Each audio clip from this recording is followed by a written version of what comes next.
Welcome back. Let's keep going on our chapter on chemistry. So first of all, we have some objectives. First, we're going to differentiate the types of bonds that we would find in chemistry. We are going to identify the types of mixtures, and we're going to discuss the function of the pH scale. So those are the things we're shooting for in this lesson. If you finish the lesson and you find out you haven't done those things, it's probably time to go back and look again. In the last lesson, we talked about elements, which was a concentration of atoms that were all the exact same, just a pure sample of one type of element. But now we're going to move on and we're going to talk about compounds, because as we know, sometimes two or more elements may be combined, and they're going to combine using a bond. All right, we're going to write this as a chemical formula. An example is water, and there is a picture of water over here on the right-hand side, right over here. We can write water in a chemical formula. It would be H2O. That's just a way to help us define what atoms are hooked up in our compound. The first bond we're going to talk about is an ionic bond. So before we talk about how this actually happens, we need to discuss electron shells. So if you'll notice, we have two atoms, and in the middle we've got the protons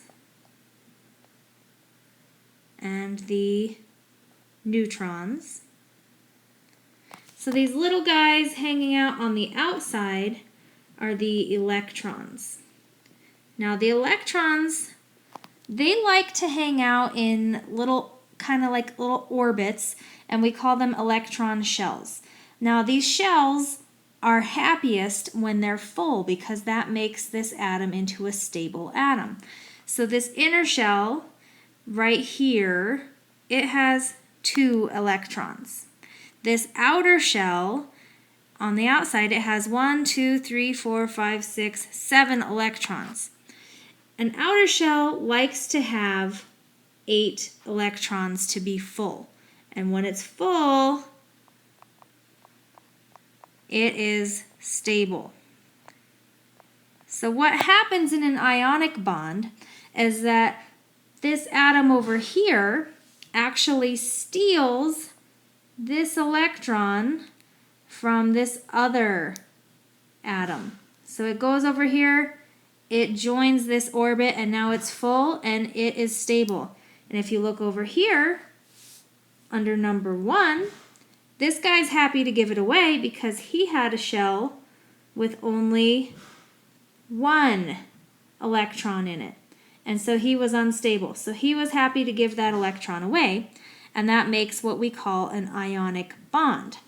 Now, anytime an atom gives away or gains an electron, it's going to change the charge. It'll either make it more positive or more negative. So because this guy over here, number 1, gave away an electron, now he is more positive. We're going to call him an ion. And because this guy took an electron, he becomes more negative, and he is also an ion. So that's how an ionic bond works. Now, in some cases, it just doesn't make sense for an atom to either give away an electron or to gain an electron. It wouldn't do what it needs to make it stable. So in certain cases, the atoms will actually bond together by sharing electrons. So in this picture of carbon dioxide, so you have carbon and 2 oxygen molecules, or atoms, you will actually see that they are sharing 2 electrons on each side. So it goes, when those electrons are shared, it creates a stable molecule right there, because there's a full outer shell for all of these atoms. So they just share them. Instead of giving it away, it is shared. Now, water is a very special molecule. As you can see, this is a covalent bond we have these electrons that are being shared between the oxygen and the two hydrogens. But because hydrogens are a very small atom, they only have one proton, and oxygen is a significantly bigger atom. It has 8 protons. These electrons will actually be more attracted to the oxygen atom, which makes this hydrogen a little bit more positive, and it makes this oxygen a little bit more negative. And we're going to call that a polar molecule. It's polar because one end is negative and one end is positive. All right. Now, water also has some really interesting things it does. Because you have this polarity, this positive charge on one end and the negative charge on the other end, water is actually attracted to itself. So if I had another water molecule over here, this is my oxygen